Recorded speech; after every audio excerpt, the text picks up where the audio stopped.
take the challenge out of soap making with this easy 5-ingredient handmade unscented soap. The first step in making soap is preparing your workspace and gathering all your necessary materials. So here I have my gloves, I have my strainer, my spatula, my thermometer. I have a little silicone placemat that I use to store all of my items, and then of course I have a stick blender. Next, let's prepare the Lye solution. So I'm using Bella Chemical sodium hydroxide, which I got from Walmart. You can order it if they don't have it in the store. And then I also use distilled water, which is best for soap because it provides a consistent starting point. When you use tap water or other type of waters, you run into the risk of having minerals or calcium or other things in the water that could react with your soap. The next step is to measure out your lye, and you want to make sure you are using a heat resistant container. So one of those containers that have the triangle with the 5 in it is a good indicator that it's an okay tool to use for your soap.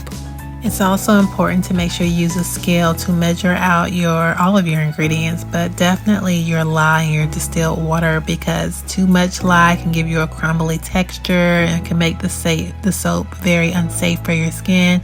And too little lye can make it very soft or sticky with an oily residue, and the soap will definitely go rancid. So it's important to make sure that you have adequately measured out your ingredients. It's also important to add your lye to your water and not the other way around. If water is added to the lye, the concentrated lye at the bottom can quickly generate an intense heat, causing the mixture to bubble, splash, and even erupt. So if you want to be safe and keep your skin intact, then definitely always add the lye to the water. And make sure you mix it in a well-ventilated area. I prefer to do this outside or in the garage with the garage door open, because I want an easy breeze going through there to keep those fumes from going into my lungs and causing me to cough and choke. Next, let's measure out our oil. So we're using olive oil, coconut oil, and castor oil. So we're going to measure this out on a scale to make sure it is adequately measured out. Making sure that you measured everything out is very important for 2 main reasons. One, for saponification. Saponification is the chemical reaction that occurs when fats or oils come into contact with a strong alkali, which in this case would be sodium hydroxide, and it makes a bar of soap. Measuring out your oils in your Lye solution correctly will ensure proper saponification and also give you whatever your achieved desired soap qualities were. Now here's the somewhat fun part. We are going to make our own soap mold out of Tupperware that I got from Walmart. This was under $4. It comes with 10 Tupperware containers for food, but we are going to use them for soap. They also have lids, so it worked out perfectly. So you can use parchment paper to pretty much make anything into a soap mold if you don't have, silicone. So here I am just going to use the parchment paper to measure out over the container so I can get the correct size, or as close to the correct size as possible. And then I'm going to fold the parchment paper over the container so I can get rid of any excess parchment paper.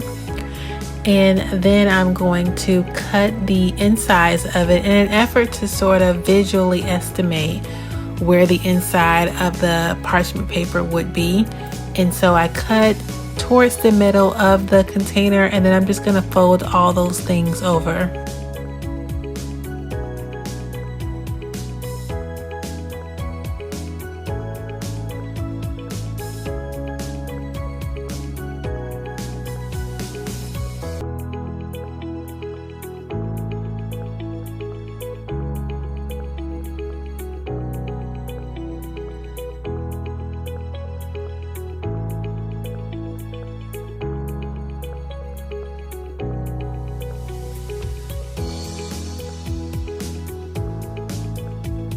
To make this parchment paper as effective as possible, I'm going to take the 2 longer ends. I'm going to cut the top of them so that they could cross over the container. And then I'm going to take the middle part, because that's going to keep all the soap in there. And I'm going to use a binder clip or tape to pull that side down. For the longer sides, I just use tape.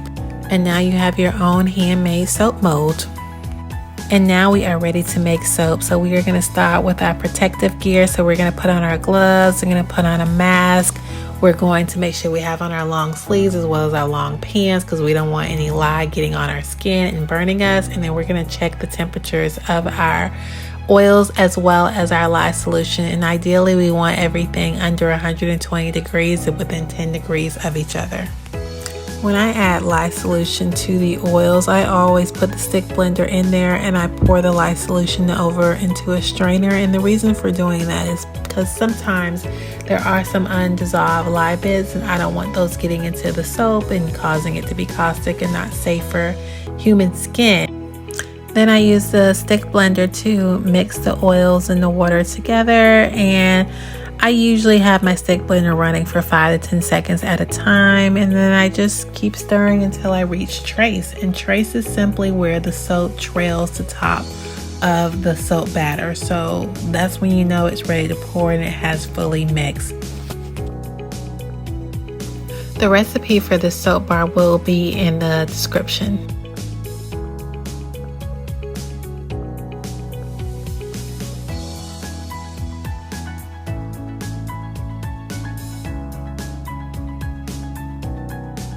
When it comes to soap tops, this is really your opportunity to be as unique as you would like to be. So you can texture the soap top however you feel. You can use a fork, you can use a spoon, you can use a knife, you can use a toothbrush, you can use whatever it is that you desire. I choose to use a fork because I think it looks really pretty.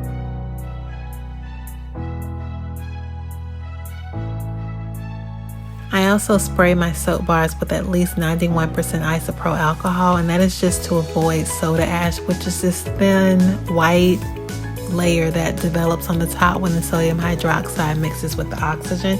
It's not harmful, but it's just not as pretty as I would like it to be, so I don't do it. I don't like ashy skin and I don't like ashy soap. I let the soap sit for about 24 hours in this handmade mold, and it came out really, really good.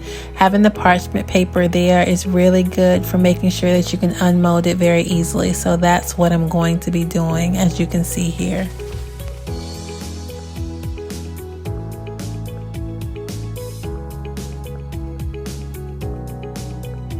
I have a multi-cutter, but that's also because I sell soap as a business. So you do not need this. You can just use a knife and cut the soap bars. I just said, why work harder if I don't have to? I actually have the multi-cutter, so I just used that to cut it.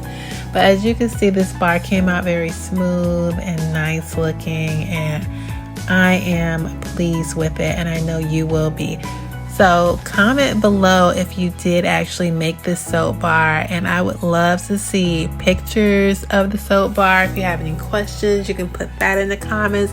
But I also have a Facebook page which will be included in the description, so you can go to that Facebook page and you can post the pictures of your soap bar. I would love to see it. Thank you, and for now, Black Hands are out. I'll see you on day 2 challenge.